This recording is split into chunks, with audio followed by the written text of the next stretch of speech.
to do it is to send them into the chat here, and I'll try my best to answer them. We're going to start with snowboard news first because, of course... Hi. I thought we were starting with questions. Yeah. Hey, what's up, everybody? This is the Monday M.A.S.S. Today is 24th of February. It is a Tuesday. I just got back from the Olympic Winter Games. And boy, are his arms tired. Yep. Hi, Chris. So welcome back to America. Welcome back to normalcy, because you were a global, international superstar, a controversial figure in the world of Olympic snowboarding, and now you're just a normal guy in Encinitas again. Just a normal Is it guy. Weird? It's great. Yeah? Mm-hmm. Well, welcome back. Hi. You know, we got some catching up to do personally and hot mics. Business-wise. Our mics are hot. Always. Let's go. Our mics are always hot. Well, we're going to start off with who makes this podcast possible, and then we're going to get right into it. You want me to read that? Look at that. I got paper. Okay, you read it. Okay, well, Sunbum. Sunbum. At Sunbum. That's right. Sunbum brings you the world's greatest action sports podcast. And Todd, look, I printed it out. First time I've ever printed out a script on paper. Yeah, do you like that? It's printed for ants. Odie's Pizza. Odie's Pizza in Oceanside, California. Sourdough pies. Awesome vibes. That's your... What? Sourdough pies and awesome vibes. Yeah, whatever. That's kind of cool. That's official. Mammoth Mountain ski area. Mammoth Mountain just got a ton of snow. If you're wondering whether or not you should get up there, you should. Yeah. You should. VEIA supplies. VEIA has got a full collection of snowboard supplies at this point. They've got gloves. They got bags. More stuff to come.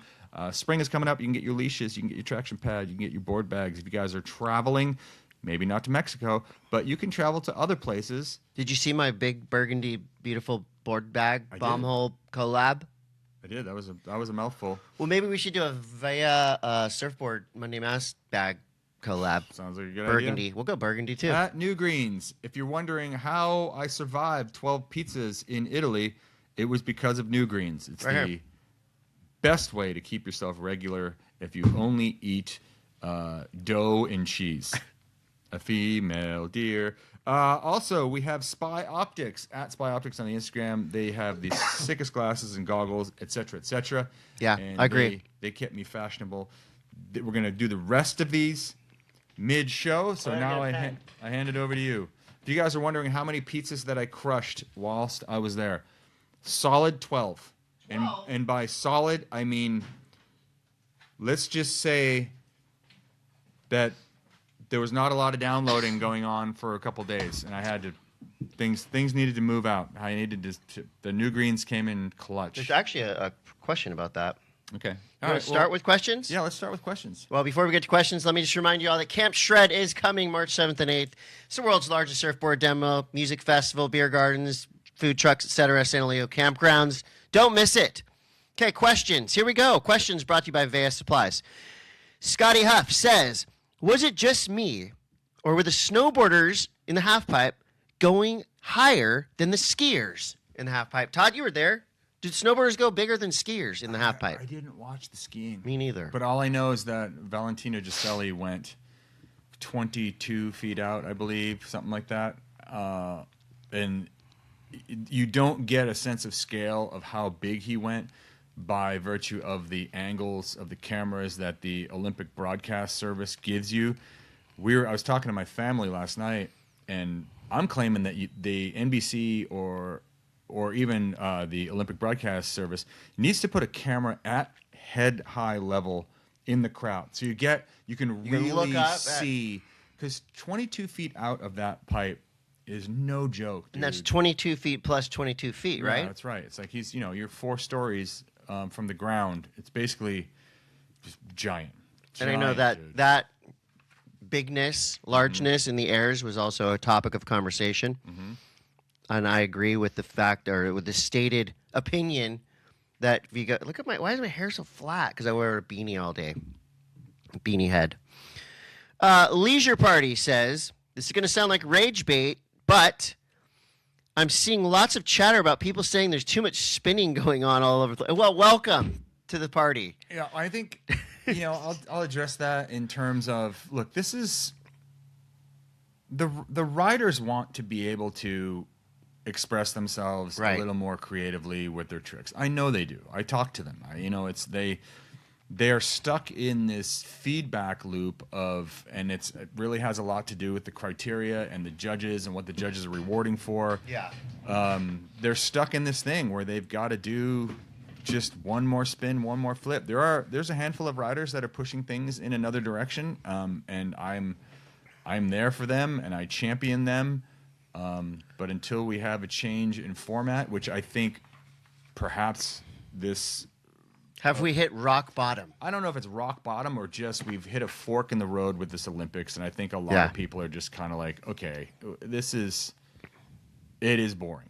Style should count, creativity. It's not that it's not difficult. It's not that it's not impressive. But in terms of personal expression on a snowboard, style is literally everything on a snowboard. In my eyes, it should be. I feel like it, in many people's eyes. And you can't really express your style when you got one hand, when you're living on a prayer. When you're living on a prayer, you got one hand grabbing around your front knee and your other hand tucked up under your butt. Like there's no. How do you style that out? You can't. Yeah. You can't. Yeah. Been there. I mean, not in the air while doing that. I've done that on the ground by myself. Hannah Lee says, I felt like there were more injuries and disappointment at this Olympics. Is it because it increased pressure, athletes' will to win, or conditions being less than ideal? I don't know. I think that, probably a mix of all three of those it's probably things. all three. I mean, on the snowboard side of things, one of the biggest critiques was that the courses just weren't Olympic-sized. Right. We kind of talked about that last week. I think we talked about it. I'm not even sure. I've talked about it. We were talking via satellites. I don't remember anything. I've talked about so much stuff, but we've had this conversation on the bomb hole, I did at least, that, Sochi, when the riders pulled up to Sochi Olympics in 2014, the jumps were so much bigger than they were used to. It was like, you're at the Olympics, we now level up. Right. Right? Like, this is you got to adapt. And since Sochi, I feel like the jumps have not, like, we're still not dealing with jumps that were as big as they were in Sochi and as perfect as they were in Sochi. So, right. I don't know. I would say that the courses didn't keep pace with the progression that's been happening in snowboarding. You would think that if you've got dudes like Hiroto doing 2340s and make everything bigger so that that's possible. Who I don't know. Who draws up and signs off on Olympic courses? Well, I think what ends up happening is that you've got the. I'm not trying to blame anyone here. Well, you are a little bit. I think we've got the country. So the country of Italy is responsible partially for creating the courses. They bring in other people too, but we've been talking to Charles Beckinsale about it, who's arguably the best jump builder on the planet, him and his crew. Yeah. And he offered his services, and they said no. We got this. So, I think it's a point of pride for the host country to do the courses. There was no test event for this Olympics, and usually with other Olympics, at the venue, they'll go and host a test event to see what we need to fix. Yeah, they did that at Chopo. Yeah, it didn't happen. It didn't happen at this one, and then therefore you're dealing with problems in real time. Some of the biggest problems that they had was, look, the big air jump wasn't that big, and then between jump 2 into jump 3 in the slopestyle, it was unclearable by 90% of the field, on the women's side at least. The men had a little bit more of an easier go at it, but still, even them, they had to push as hard as they possibly could. And there are huge weight differences, and you're dealing with physics at that point. So physics. You don't want to have snowboarding be a physics problem. You want to just be able to have. I want to watch a good snowboarding. Tricks. Right.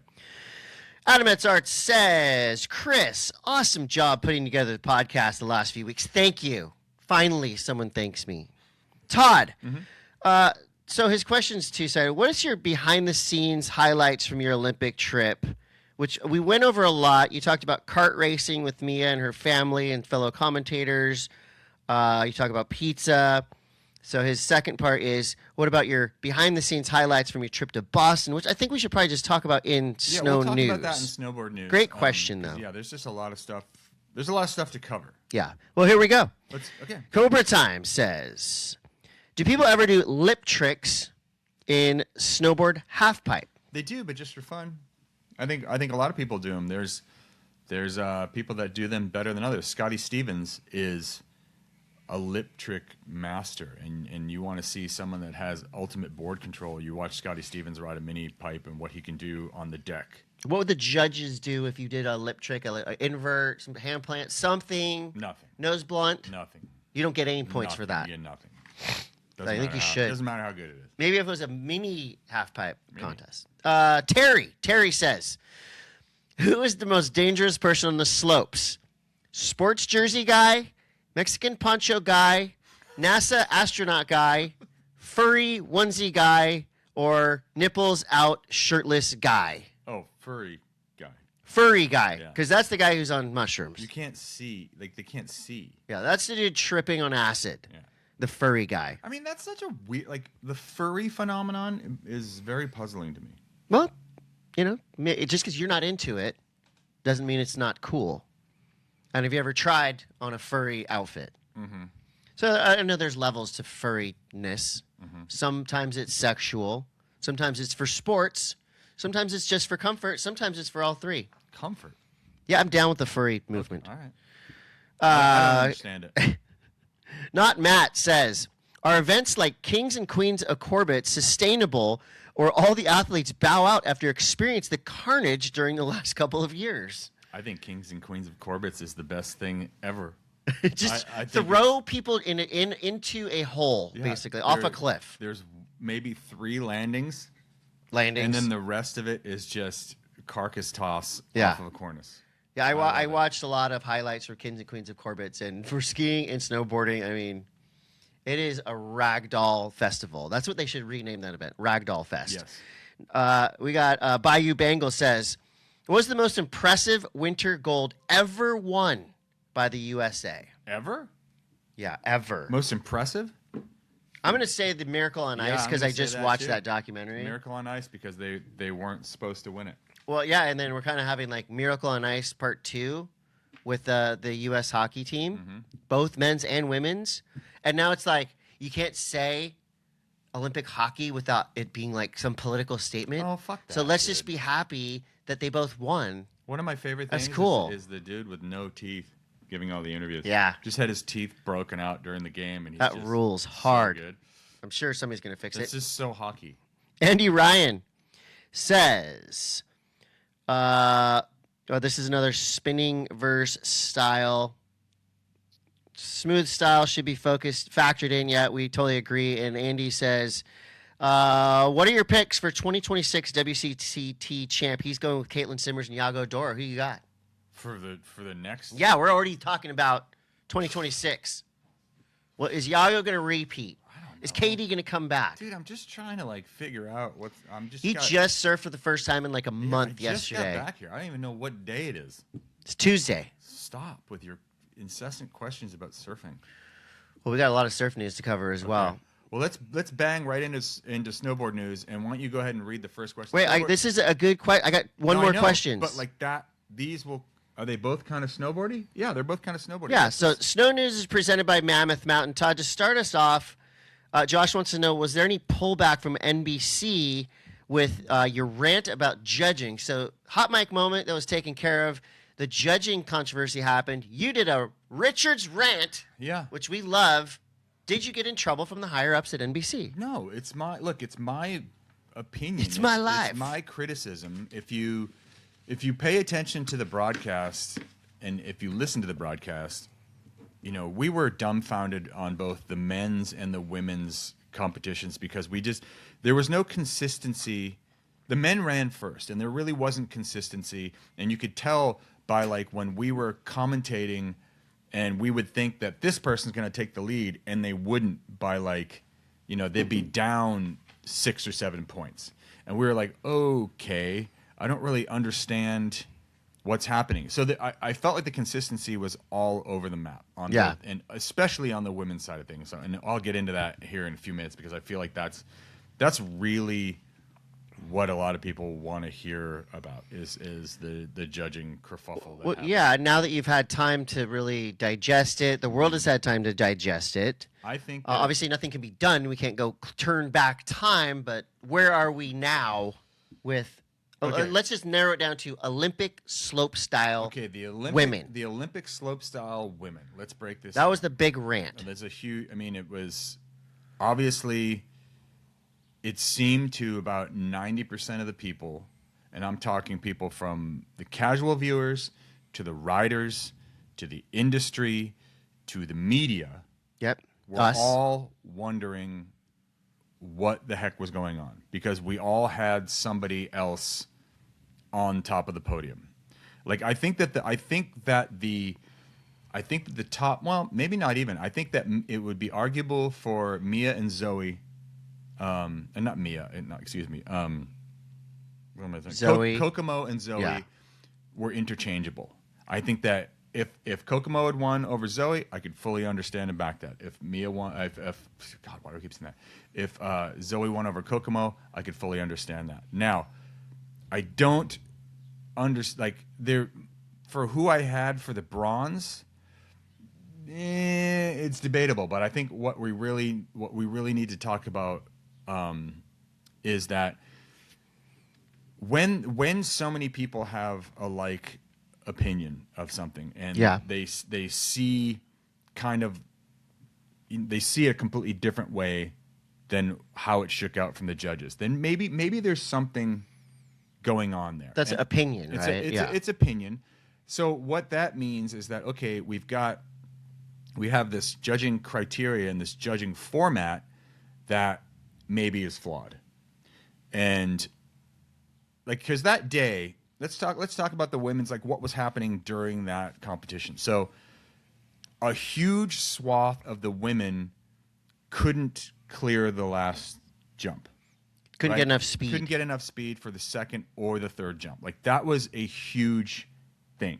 Yeah. It was a big differentiating factor that day during competition. Now, the judges said that each section was weighed equally.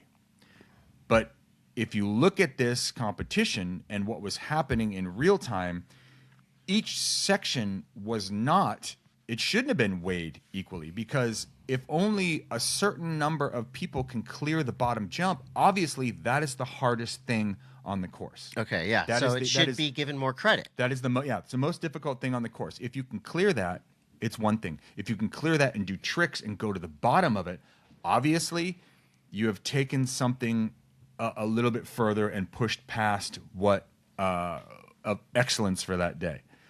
So you've got these judges awarding points per section. You can't score any more than a 10 in any given section.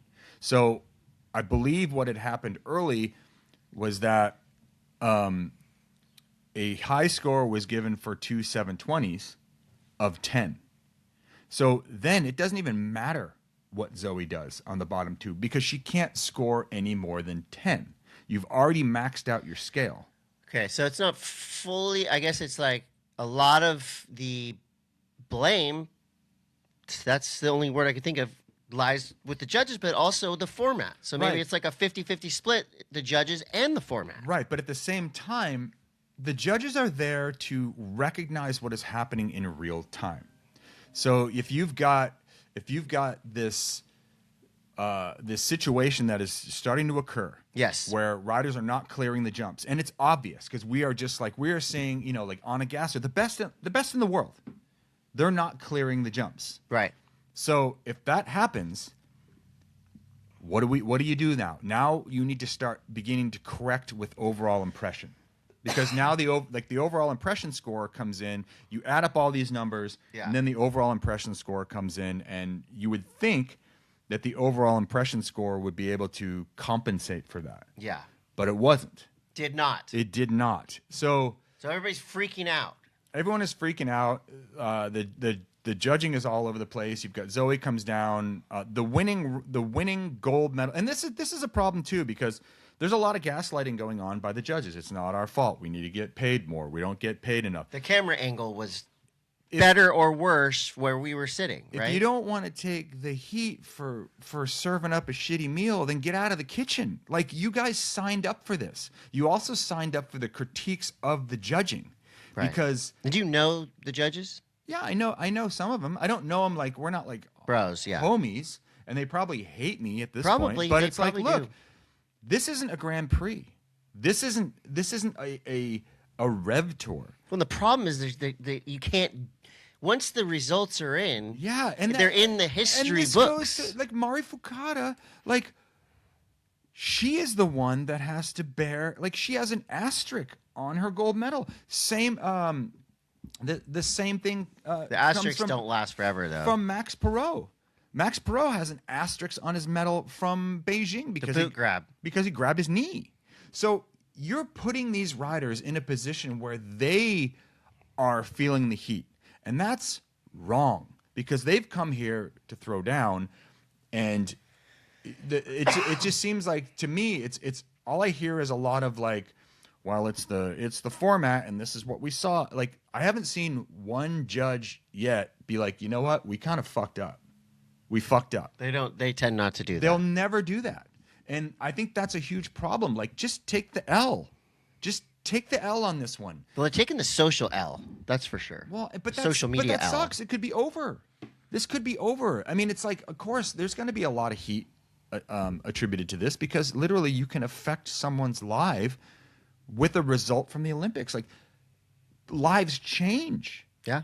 You can change a life. And it's like, get free drinks and free Mountain Dews on your flight home. Free Mountain Dews. Underage. But like I can say for one thing, like, you know, looking at the frustration, you know, when Kokomo Morase came down and she put that run down, defied physics and speed and put an amazing run together, and she gets down the bottom like, I did it. I freaking did it. And the judges say, nope. You know, you did third. And then Zoe comes down and she pushes as hard as she possibly can and lands at the bottom of the two jumps, which is that in itself is huge. That's a huge statement. And I said it in the broadcast. I'm like, Zoe's going to make a statement here with this run. And she did, and she stomps. And, you know, we were all, okay, that's it right there. That's the gold medal. Nope. That is, you get the silver by the smallest margin of points. Who got ripped off the worst? I think the gold medalists get ripped off the worst because now, like, She got a gold medal. she got a gold medal, but at the same time, It's not her fault. It isn't her fault, but you know what? She has to bear this. She has to bear this burden of it was, you got a gold medal, but did you? Like, Yeah, but fuck what about that, the dude. idea that a win is a win? No, it's not. It is. She has the gold. She owns the gold medal. Yes, she does, but I feel for her. Yeah. You know, yes, she has a gold medal. Yes, it's freaking awesome. But do you? It'd be like, you know, winning the gold medal, and you got arrested back when you were like a freshman in high school, and that's all they want to talk to you about in the press conference. Yeah. You know what I mean? So I feel like, These press conferences got pretty weird at the Olympics too. yeah, Do you think the Olympics overall is just getting weird? I think this Olympics there was a layer of weirdness to it. There's like a cynicism now, Okay, right? this is a really good question. So this is a thing that question that just came up in the chat. The real Snappy Plumber said, "Didn't Zoe come off her rails early?"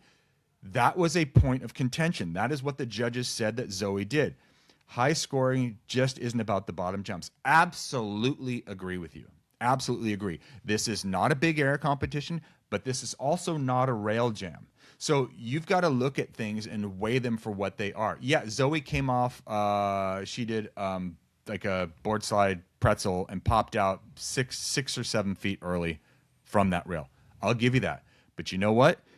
She did 2 1080s and a huge switch backside 9, and the winner did 2 720s, and one of them was only grabbed like the board was on fire. So it's like you're not deducting points from the jump score, but you're over deducting points from the rail score. Right. Like, and really the scores are arbitrary. You know, it's like Who rode better? it's exactly, that's what it is. Like first, second, third. And to be honest, like fourth through whatever doesn't fucking matter at the Olympics. It's gold, silver, bronze. And you should be able to look at the gold run, the silver one, and the bronze run after the event is over and go, that's the gold medal run. That's the silver medal run. That's the bronze medal run. But that's not the case in this. You look at those, and all you get is confusion. Yeah, you get confusion. Well, beyond the articles that I've seen, beyond. But I appreciate that. I appreciate rants, that question, because that was what the judges were saying. That was the note that we saw. They've been pushing that ad nauseum, which basically brings me back to the format and the criteria.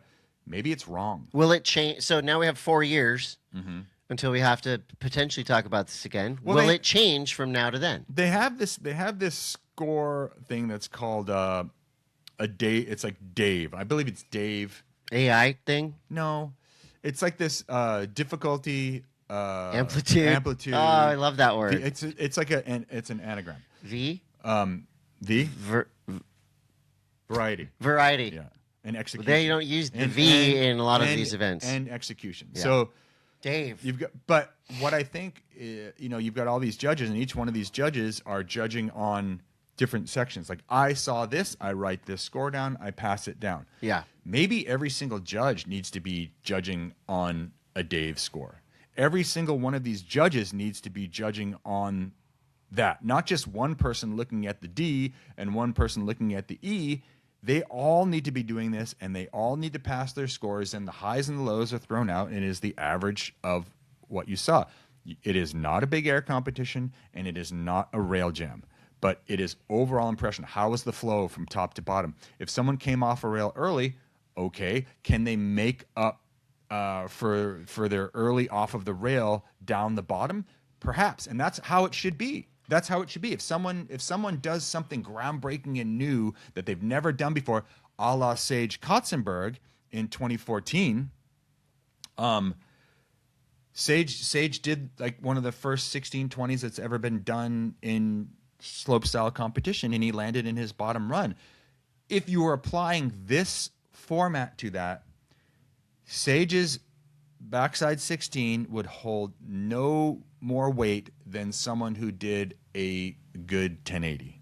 Okay. Or a great 1080. So you're too constricted by the format, in my opinion. I'm sure the judges are going to have a whole bunch of different ways that they can spit this out, but to me, simplicity needs to come back into the judging arena. Who won? Who rode best? Who rode best? When you look it's at like this, who judges rode best? And I'm not defending the judges, but I'm saying, like, maybe I am a little bit, because they probably had their hands tied, because I've seen, like, and this is way, like, there was this parkour event, and they were like taking baby steps to put parkour in the Olympics. Right. They gave us, the kids and the parents, a 2-page thing to fill out. Right. Of, here's all the tricks that we're going to do. Here's what the judge, like this, I mean, a full-on sheet, a test.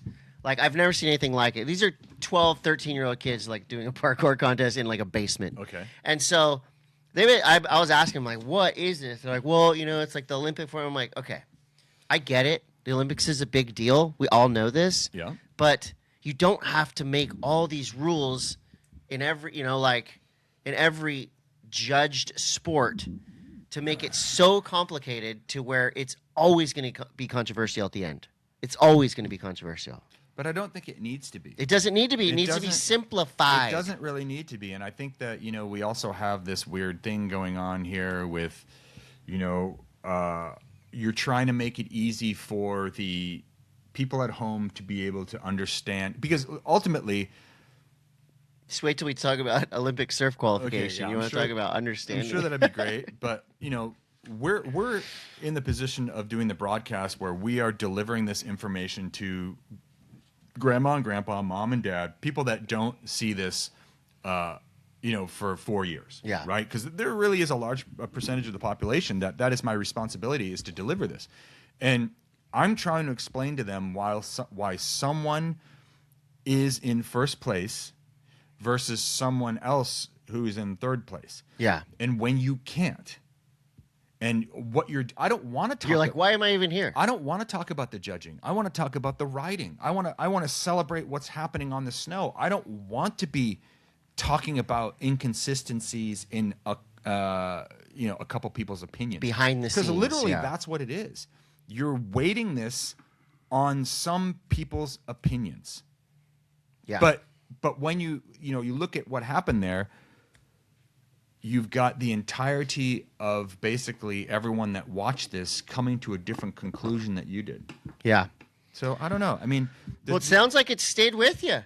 The controversy came home with you to Italy, from Italy. Well, White Lines published an article today on their website. White Lines, the snowboard magazine out of the UK, and it's interesting because we had this stuff happen in Beijing. So during Beijing, when Max Pro won with the knee grab, and then you talk about the whole Ayumu thing with his first run, blah blah blah. I don't remember that. I remember the boot grab. Okay, you remember the boot grab. So this is a lot. Yeah, it's a lot. It's a lot to digest, but this article, it kind of sounds like a lot of people making excuses and not a lot of people being like, we can do better. Yeah. We need to do better. Well, good luck changing the mind of the Olympics powers that be. They are pretty set in their ways. And I will say, just in closing. Okay. And put a pin in the Olympics, Winter Olympics. I am really getting tired of the whole Terrier was right thing. Because you know what? Yeah, that's Terrier's opinion of the Olympics, but there's a lot of kids that they don't have an avenue to go and find and get paid and pursue their dream other than that. Hold on. For people that don't know, what is the Terrier is right because Terrier, hashtag or movement? Terrier he made a huge statement back in 1998, didn't go to the Olympics, and was very much boycotted the Olympics. That's his right. That's his opinion. Whatever. There's a lot of people swinging from ball sacks still. We are now in 5 Olympics now. This whole thing, there are kids out there that aspire to do this and they want to do it, and it's a lot of freaking hard work, and the judging sometimes comes up shit, and instantly what you hear is Terrier was right.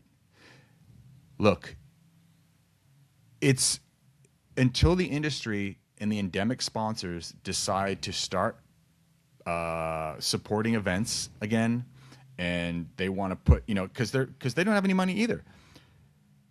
Until the endemic sponsors come back into this, we are at the mercy of the FIS. We are at the mercy of these corporate overlords that come in and sponsor this, because there truly is no money. Right. And we just want to see these kids be able to get their fair shake when they go out and they risk their lives, because it really is. I mean, especially in snowboard halfpipe, you are risking your life every time you leave the lip. True. So, unless you're doing lip tricks, which are pretty cool, in my opinion. There you go. So that's what I have to say about that. Woo!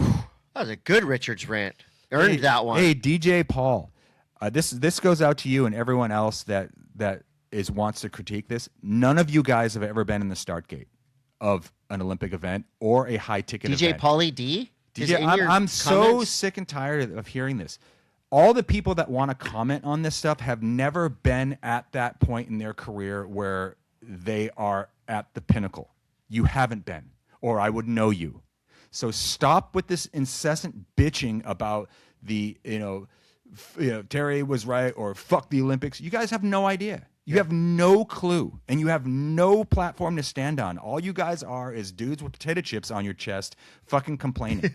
So shut the fuck up and respect what these riders are doing, and respect how much these guys are putting it on the line and then getting fucked over by the judges. So that's all I have to say about that. That was a double pin in it. Yeah. I like that passion, Todd.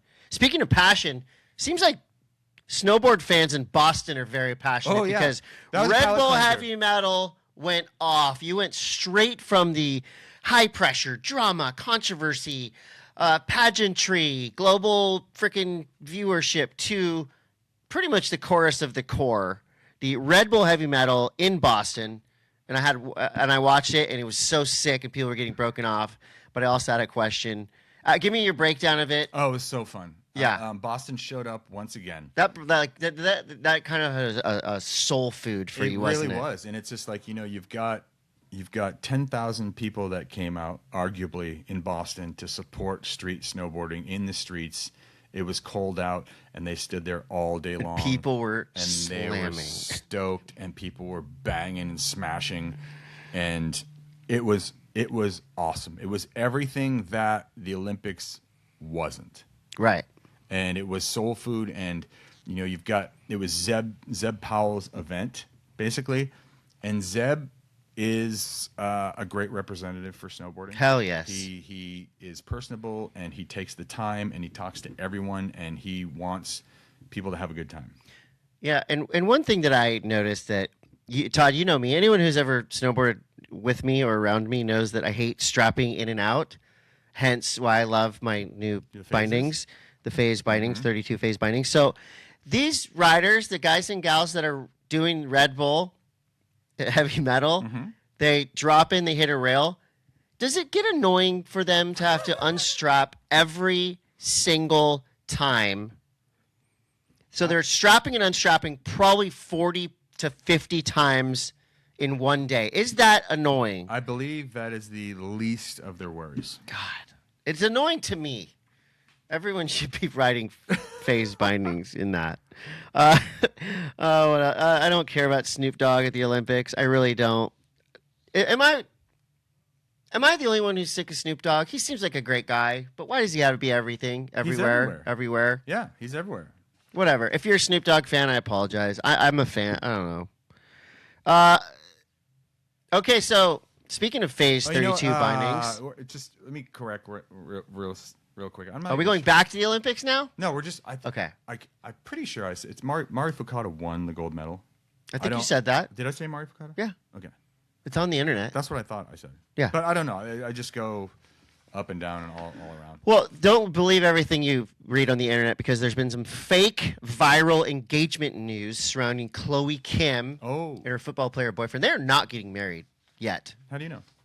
Because it says it right here. Okay. It says the rumors are not true. We got 2 new kings and queens of Corbett's 2026, and this comes from our people at 32. This is really what? Great. Nerd Snowboard says some people said that 90s Snoop would have shot 2020's Snoop. I like that. That is true. I just wonder if did anyone bother to like the Snoop's first album? It's pretty gnarly. Listen to the lyrics. Yeah. No, that doesn't matter. So the good people at 32 sent this to us because Ellie Weiler and Jack McDougall are 32 riders. They're also the king and queen of Corbett's. And look, hats off to you. You survived. You survived Corbett's. King and queens of Corbett's.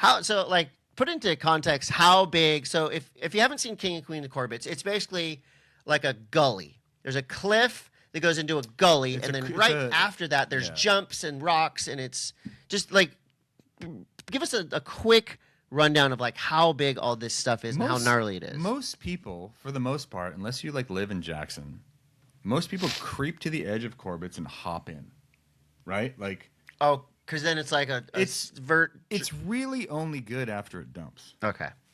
Right? Because a lot of people you jump in there and your immediate instinct is to throw the brakes on. Right. And when you throw the brakes on, that's where you create bumps in the landing. So there's a lot of brake being thrown on, and the event, when people are flying, people hike way up during this event, and they build a jump and fly off. Or if you're Pat Fava, you drag a freaking rail up there. Radical. Or, Boggs decides to jump. He had the best line. Did you see the front side air that kind of came in off the other side? It was sick, and found transition and good snow to land in. Who was it? I think it was a Japanese rider last year or 2 years ago that launched onto the wall. No. That was Nils Mindick. Dude. I believe. Anyway, congrats to our new kings and queens. Yeah, that was sick. We talked about Don Zabo last week. Well, there is a celebration of life and a paddle out at Huntington Beach Pier, February 28th. Starts at 11:30. That's going to be well attended, and it's going to be a wonderful send-off for an absolute legend. So that's the Don Zabo Celebration of Life, Huntington Beach Pier, 11:30 a.m., February 28th. Do you have any more snow news, Todd? I got tons of snow news, but I'm so freaking exhausted talking about. And no more Olympic snow news. Okay. You said it. It's snowing places. Snow League is this weekend. Where's that? That's going to be in Aspen. You love leagues. Sean White's contest. Sean White? Sean White was all. See, now He was I there almost too. went back to the Olympics. He was at the Olympics too. There was a lot. Well, I think the good news is it's snowing finally because this has been the worst snow season in many places especially the West Yeah, and Coast. the snowpack is not stable. So please, everyone, be very careful. I've seen some different videos on Instagram where people are doing stability tests. Radical. And it's not stable. It's failing instantly. Yeah. Because of that shit layer that we've had on the bottom after it snowed early December and then just hasn't snowed since. Like ball bearings. Let's hope for a late Miracle winter. March, dude. Miracle March. I like that. Are you ready for surf news? Yep. All right. So before we get to surf news, we want to thank Hansen Surfboards, the best shop around. That's for sure. They've been doing it forever. You all right? Yeah. We got Bachan's Japanese barbecue sauce. Why do you love Bachan's? Why do I love Bachans? What's not to love about Bachans? Bachans is the game changer when it comes to meals. You can put it on a gourmet meal, or you can put it on, I don't have any money, all I have is rice. Yeah, a cup of noodles elevated with Bachan's. That's right. It's straight up. It's basically the ultimate companion. Pannikin Coffee and Tea at Pannikin Coffee and Tea, best in the business. I'm sure you missed Pannikin Coffee and Tea, even though you were in a place with some of the best coffee in the world. But it's like, it's different because it's little coffees. It's little coffees, but at the same time, We like a big. I get double shot espresso mochas. Yeah. So I tried to make double shot espresso mochas in Italy, and I would find my heart was about to explode. Yeah, they don't have it like they have it here. It's not like, it's a little different. Bubs Naturals at Bubs Naturals, collagen, MCT. I do it every single day. And I went jet boarding all day on Saturday. I was pretty hella sore, but I packed in that Bubs Naturals, and it went away quicker than I remember soreness going away. Mint Tours at Mint Tours. They just dropped a video of their latest couple of tours, as usual. Everybody scores on a Mint tour. DiecutStickers.com. Die Cut Stickers, DOTCOM. We do have...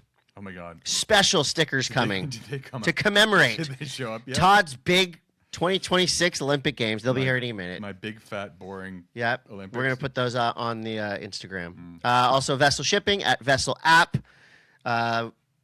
You want to buy a skateboard? Look, sent these out. I put this on the Instagram. That is our Monday M.A.S.S. I would say it's a collab because the good homies at Quincy Woodwright's at Shop Deck Sales and our friend at the Neighborhood Nostalgia who made the graphic. We all came together. We made boards. We made 12 of them. So they're very limited. Surf News brought to you by Sunbum. Todd. Okay. I heard about this. You were done with your controversial Olympic appearance by the time this happened. Just when you thought it was safe to stop talking about the Olympics. And then you did. So I was tasked to do a simple voiceover for the ISA talking about Olympic qualification. I did the voiceover in a porta potty in Arizona while I was announcing Are you serious? Yeah. That was literally done in a porta potty. I did this in a quarter because they're like, we need this ASAP. And I was looking around. I couldn't find anywhere quiet. I'm like, screw it.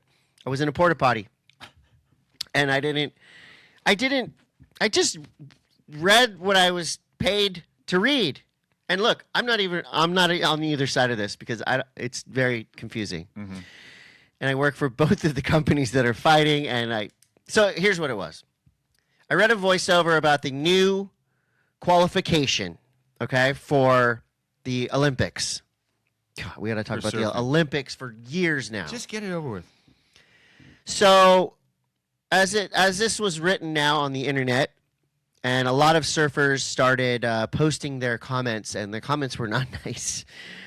Complete disrespect, says Leonardo Fioravanti, Felipe Toledo, Aaron Brooks. All these, quote, surfers are outraged. So basically, the gist of it is, last qualification cycle, the WSL got 10 surfers, 10 guys, 10 girls.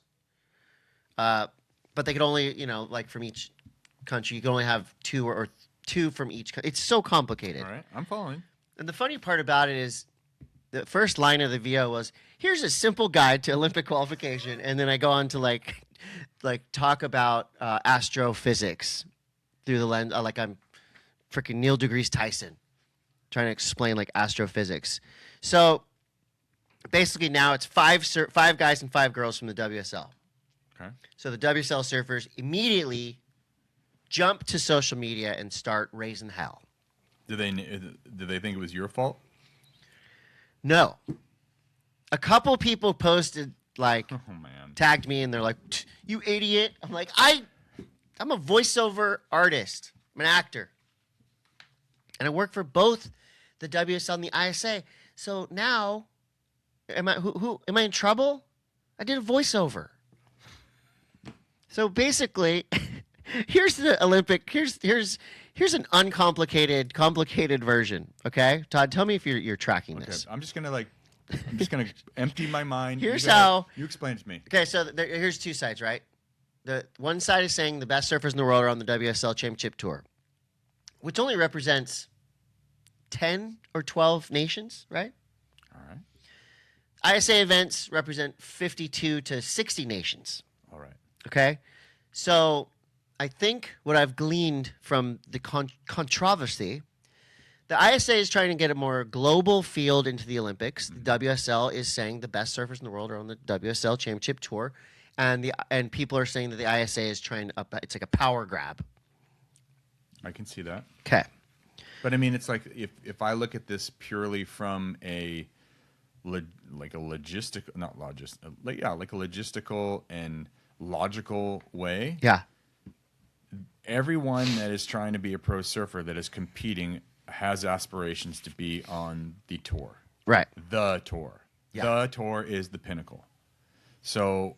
But the Olympics is more of a global. It is, but that field, that right? shit went out the window though when you started allowing professional basketball players and professional athletes dream team to compete. So, but yeah, you're only allowed to have a certain amount of slots per Right. country to compete. So that's where I would think that the whittle down would be. So it's very complicated. You mean more complicated than this?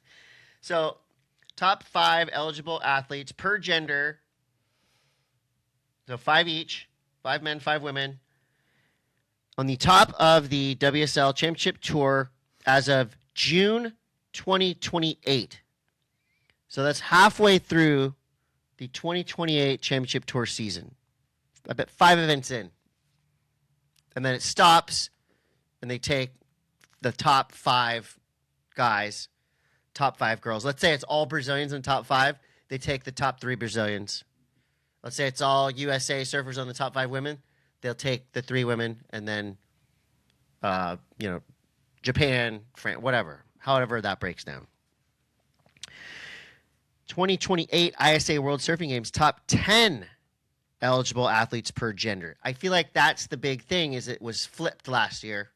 Top 10 Championship Tour surfers, guys, top 10 guys, top 10 girls, top 5 ISA, 5 girls, and now that's flipped. So that puts a lot of importance on the ISA World Surfing Games, hence that forces top-tier Championship Tour surfers to surf. They had to surf in that anyway. Jesus Christ. We've got continental slots from the Asian Games, the Pan American Games, the European Surf Championships, the 2027 ISA World Surfing Games. If you're going to put a bow on this? 2026 ISA World Surfing Host Nation, Universality. It's And you had to talk about all this shit in the VO? I did the VO. With all this information? Yeah. Yeah. Because it doesn't even sound like From a porta potty. It doesn't sound like I don't know. You're not talking. You're not coming at this from a point of authority when you're just telling it to me. Well, here's the thing, like Todd. Like I hear the questions in your voice. Here's the thing. Okay, what's the thing? I'm not an expert on that. I'm an expert on seeing a guy or girl surfing on a wave, and I talk about the wave, and I say, "Wow, I think that's a great score, Todd. What do you think? Where are they from? They're from so and so." I'm an entertainer and an informer. Oh God! But this is a whole thing. So anyway, it's just more Olympic drama, and the Olympics is 2 years away. So hopefully it'll shake out. Hopefully, I'm not in trouble. I didn't do anything. And at the end of the day, beyond the Olympics, beyond the pro surfers, I didn't do anything. And I'd like to work all of these things. Somebody posted and said, like, doing a voiceover that pisses off all your peers is not the move. And I was like, wow, you're saying that my peers are pro surfers. That's a compliment. Oh, but wow. my peers are guys like Todd. And I mean, and, I'm Joe, and, I'm not even there with that. Yeah. Mm-hmm. Matt Miola released a surf documentary called One of a Kind. I sent it to you, Todd, didn't I? 14 minutes of action, video, and Matt truly is one of a kind. Bunch of his bros, John Florence, Albie, talking about how Matt was a Jaws guy. I mean, just talking about, like, Matt as a human being. His hunting, I love, he's unapologetic. It's super rad. I think Matt's voice is on one of the songs, which is actually good, but something struck me about this video. I loved it. But I do not think country music works for surfing edits. Ooh. I just don't. Okay. I love Matt, and I love his surfing and his hunting and fishing, and he's a nice guy. I think some and I like people, that he likes country. I think for some people would disagree with you. For me, I don't think country music works for surfing edits. Okay. That's just me. All right. There's a lot of stuff I don't think works for surfing edits. But I think Matt is on a song, and that song's actually really good. Okay. So watch that. Todd, El Mencho was killed. Oh, yeah. Your buddy. Mm-hmm. And that caused some drama. What's that supposed to mean? I thought you knew him. Do you think this is because Ryan Wedding got him? Like, do you think that it's the domino effect? It's the domino effect. Then that goes back to the Olympics. And we were responsible for... We got Ryan Wedding caught, Canadian non-Olympic snowboarder. So this is not Olympic news. So, and here's the deal. So apparently there was no deaths. There were some, injuries, but... What are you talking about? So down in Mexico, there was a chaos erupts. Right. And this is in the Puerto Vallarta zone, Jalisco. Like, there's a lot of Guerrero, like surfers. This is for real. And there was actually a big skate trip down there. Anthony Van Engelen, Kern Caples, Anthony Acosta was down there with a big group. No kidding. So there's like at least 20 people that I personally know that either live there or were there visiting. Mm-hmm. All different kinds of random people literally caught up in the crossfire. So there's people who had to stay in their hotels or their homes and shelter in place for days and days because these gangs were going around and blowing shit up, getting in gunfights with the police. Our friend Rick DeVoe was on his way you there on Sunday, and they landed in Ixtapa, went in, got their bags, and went right back on the plane and went home. But that's what they were telling them to do, is like, just get out of here because we don't know when we'll be able to get you out of here. Yeah, so that's a bummer. It's sad that people can't just go to Mexico and have fun. I'm sure they will be again soon. Hey, call me crazy, call me conspiratorial. Okay. But I feel like this whole thing was engineered to take away from the judging controversy of the Olympics. I think it was all engineered to send in our military and basically turn Mexico into Puerto Rico. Oh, God. That's what I think. What? That's what I think. Is that crazy? That's not that crazy, dude. Get your tinfoil hats, people. I believe everything and I don't believe anything.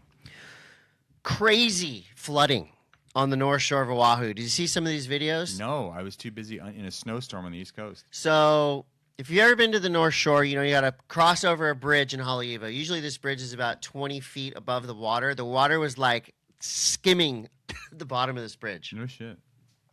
Check out Nathan Florence's new vlog. Excuse me, vlog. It shows it to you. I had someone legitimately ask me not very long ago that when we get these heavy downpours, is that why the tide's so high? Yeah, it's true. It fills up the ocean. You didn't know that? Now I think you're crazy. Gabriel Medina has been posting a bunch of photos of himself surfing, but he's riding a white board. No stickers? There's sponsors and stuff, but he's always in the past ridden like crazy color, dark and red and blah, blah, blah. Always airbrushed. But there's something so pure Even when there's 25 sponsor stickers about just a crisp, clean, white, new-looking board, do you think that it makes Medina's surfing look better? You know, like when you, anyway, for myself personally, like if you get For you and Medina. you get sponsorship deals, right? Like, Yeah. At least I used to. And I would get really comfortable with my sticker job, and I would like how many sponsors I had, and it fit, and everything was like, you know, it looked good. And then you'd get that one more sponsor, And the logo was like and it an just awkward didn't, shape. it just didn't fit with Yeah. everything else. But like then But I you didn't always want to put them in the same place, right? But then I look at like Medina and Italo's board, and I feel like that it's just like a shotgun blast of logos onto the board. Well, the thing is, when you have like, I think legit, you think like Medina probably has like 15 sponsor stickers on his board, but they're not like creatively placed. They're just, and I think a lot of them get glassed in. So, because we don't want Gabriel Medina having to waste time putting his own stickers on his board. Yeah. Anyway, I thought the whiteboard looked sick under Gabriel Medina's feet. And earlier, and I didn't answer this question, you asked about World Champ 2026, Medina. I'm going to say Gabriel Medina. All right. And, you know, I'd like to say Griff. I'd like to say, you know, Crosby. I'd like to say a lot of names, but Gabriel Medina is coming in hot. So All right. take that as you will. And I think Katie Simmers is going to win for the women. Or Tia Zabrowski. Skateboard news is brought to you by Wait, Spy. no. What? We have more? Did you see Kalohe and Dino and his family Oh got my caught God, in the a fire? freaking... Yeah. So I just read the story. This is on Stab. So this was like legit movie-style shit. Towering Inferno. Kalohe's there with his kids, his wife, his mom, 2 Groms, like And a this filmer. And this is Gold Coast? yeah, and this is like 30 stories up. There's a kid sleeping in the living room, or like a guy traveling with them filming or something. Okay. He wakes up and the curtains are on fire. And he's like, oh my God. He runs in, grabs one of the kids, starts yelling for everybody to get out, get out, get out. So in the chaos, Kalohe is trying to get everybody out. He runs in the room. The kid's gone. He's freaking. So he continues to like sweep the condo, runs outside to the balcony, opens it and like gets a breath of fresh air and then goes back in, black smoke. So finally it's like, it's engulfing the whole freaking apartment. He crawls out and he goes down so that now they're all outside and it's like head count time. Okay. And so for a couple, however long, he didn't know if his kids were still in there, if his mom was in. It's like the gnarliest thing ever. And like a house fire is one thing, but being in a fire in a high rise has to be the scariest thing ever. Why were the curtains on fire? The whole place was on fire. Why was the whole place on fire? They don't know yet. And like it's a gas leak or something, whatever it was. But everybody got out safe. And they said Kalohe came out looking like he came out of a coal mine. Wow. Just so thank God everybody is safe there. Yeah. Did you watch so Sterling and his cousin had Bert Kreischer? Yeah, I watched a little bit of it. I didn't watch the whole thing. So I'm conflicted here. Because I've just like I wouldn't say it because he seems like a nice guy, but I feel like Bert Kreischer is like the unfunniest famous comedian there is. But then I watch him on Sterling's thing, and I'm like, this dude's so unlikable, and like, why is he this popular? I watch him on Sterling's thing, I'm like, I like this guy. Well, he's fun. I think he does. He's have, fun, but is he fun? He does have some funny stuff, but he's a great storyteller. Yeah, he's a good storyteller. But anyway, I thought that was rad. I mean, Sterling and Cuz. How does Sterling know him? Well, he's a surfer. He is. Which I didn't know either. And so I feel bad for thinking all these bad things about him, and now he like comes around and Sterling vouches for him, and now I kind of like him, so I don't know what to do. Do you feel like you think bad things, or you just don't think about I don't think he's funny. Okay. But I think he's a good story. I don't know. I think it's rad that Sterling got him on there, and Sterling flipped me. I guess I'm a Kreischer fan now. Okay. Jesus Christ. All right. Stab has some quick hits on sponsorship news. This is interesting. Connor O'Leary signed a 3-year deal with M.A.S.S, which is sick because it's a smaller company. And I just talked to our guy, Jacob Zake. Jacob Zake is very close and I can talk about this because it came out on Stab, to signing a lucrative deal with OnlyFans. And Whoa. I asked him, what kind of OnlyFans are you going to do? Yeah, what kind Are of you going to pull that thing out? Are you going to, I guess for lack of a better term, whack it on camera? What do you say? He doesn't know yet. He doesn't know yet? No, he look, Zeke's a smart guy, right? And OnlyFans now is a content machine. It's not just about, touching yourselves or others. Is it? Well, I've never been on OnlyFans, Todd. Mm-hmm. But what Zeke said is that, look, this is going to be able to make some of his travel dreams come true. It's going to be able to help him pay the filmers what they should be paid. Part of Zeke's draw on his vlogs is they do talk to girls around the world. So I think it's going to be very interesting. And I'm a fan, and I'm cheering for him. And and if I have to sign up for OnlyFans, I will. For the Zeke content. Yeah. For Shane Borland for now. the article. Yeah, for the article. Shane Borland writes for Brixton, 3-year deal. Cool. Vans signed Mia Coco Brown. Feet. Only feet. Did you see her ripping a mini ramp? Yeah. Barefoot? Between, that was good skating. That's I feel like that's a very island style thing. Island style. Dylan Graves is off Hayden Shapes on System 101, shaped by Air Wizard Kirby Perkovich. Balaram Stack, now he goes to Hayden Shapes. It's a flip-flop. Tia Zabrowski now in Red Bull. Oh, That's my surf news. That was great, surf news. Skate news. So, did you watch This Old Ledge, Santa Monica, with Ted Barrow? No. Pretty cool show. Very cool show, actually. Ted Barrow talks about the architecture behind some of the world's most famous skate spots. And this one, he talks about Santa Monica and Venice, the pit, double-sided curbs, ends it at Santa Monica Triple Set, which that very weekend, Thrasher hosted the Buster Bale Santa Monica Slamma, which was nuts. Okay. So that was cool. Check it out. It's on Thrasher Mag. I watched, what did I see the other day that was, well, first of all, I got a Blood Wizard snowboard. I told you to bring it in. I know. Look, right here. I didn't bring it.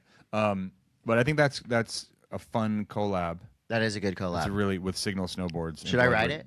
You could. It's a little It's a little big. It's a little wide. Bloody for me. Wide, a little violent. I've always loved Blood Wizard because I just think it's the funniest name. It's the best name. It's such a good name. Yeah. This is pretty tasty sponsorship news. All right. Guess who the newest team rider for Zero is? Who? Ryan Scheckler. What? Yeah. Really? Yeah. I did not see that coming. I did not see that coming. Ryan Scheckler said when he was a kid, he had a Zero board before he was all sponsored up, and it was his dream. All these years later, a little bit of controversy with the Zero camp, if you know what I'm saying. Shex is in there, and he's stoked. The team's stoked. He's already started filming a Zero part. No shit. And obviously, if you think about the tricks that he does, that is kind of vintage Zero style skating. I would never in a million years have I would have never guessed assumed that would be a thing. Well, good things are happening in the skate world in terms of skateboards. Bill Weiss just bought Madness Skateboards back from private equity, quote, fuckheads, as he puts it. Louis Barletta got his brand Enjoy back as well. 4 years, we got Enjoy back. 4 words that took 3 years to post. So congrats to Bill Weiss and... Very cool. You say Bill Weiss or Bill Weiss? Weiss. Bill Weiss. Bill Weiss. Weiss. Bill Weiss. Louis Barletta, he got the brand back. PSL skate comp went down. Mike Mo might actually come on the pod if we want. No kidding. We have the technology now. Look at us. Oh, yeah, we can have guests. We can have guests. So maybe we'll get Mike. I watched some of it. It was pretty cool. There's a new Adidas clip where 2-time skater of the year, Tyshawn, jumped over Samuel L. Jackson. Samuel L. Jackson. It's pretty gnarly to get a guy of Samuel L. Jackson. Man, just you just hit a pebble and you shoot your board into Samuel L. Jackson's head. Yeah. That would not be good. No. But he made it with room to spare. Yeah, Todd, I know this is going to be a sad one for you, but Cariuma might be done. Yeah, they're dropping team riders right and left. They, see, I get emotional about this. I went to their homepage, and it said, this website is not accepting new orders. We're here to support blah, blah, blah. But Cariuma came in so hot. Right, but isn't that just... Quietly leaving cold. Just the way it goes? When you come in so hot and you spend a shitload of money, yep. the timer starts as soon as you As soon as you, I think if you base your company on paying influencers to like review your shoes, you know, like, oh my gosh. Flip side of that, Etnies, America, and M.A.S.S did something pretty cool. They shut down their e-com stores during Skate Shop Day globally. Whoa, that's awesome. Yeah, bravo. How are we just getting that news now? Because Skate Shop Day was on Saturday. Oh, skate. Are you all right? About to die. You all right? I have dry throat. Here, take. I went to the. Have some Bachans. I was in Mission Bay. Water. Here we go. You have water? Yeah. Okay. Is that recent? How long has that water been here for? About 3 weeks. Okay. Well, that's all I got for skate news too. That was a lot. Oh, nerd news. Yeah. I started. God, I'm so happy for you because have you started Knights of the Seven? Yeah, I just started. It's so good. It's so funny. Okay. I've never seen a show do this. I'm not going to spoil it. The huge dong. Loved that dong. There was a colossal wiener. I loved that was not dong. expecting a colossal wiener. First ep. Second ep. By the end of this series, the name of the series changes. Okay, I don't. what I got. I don't know what that is. It's very cool and very strange, and I'm really sad that there's only I think 7 or 8 episodes, and they're only a half hour long. This show completely ruins the stain of House of the Dragons. It gets rid of the stain? Yeah. But what does it do anything for the Game of Thrones finale? Because I'm still having problems with that. It's if it keeps going the way it's going, I think that it'll help. ease that pain. Let's see. Monarch Legacy of Monsters series is this week. Do you like that? The Godzilla series? I don't know. God, what did you eat? I haven't. Did you just of some attack of some sort? But the Monarch Legacy of Monsters is basically Godzilla versus Kong. Godzilla versus Godzilla.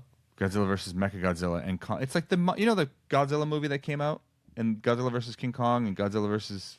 Yeah. Okay, so it's basically a series, and they're in it. The monsters are in it, and then they. Yep, it's cool. And the monsters are in it, and then they fight. The monsters are in it, and they fight. All right, that's it. That's it. Look, too long. It's too long. I don't want to be here anymore. All right, you go home. Okay, I'll see I'll you go guys home later. Bye now. See you next week.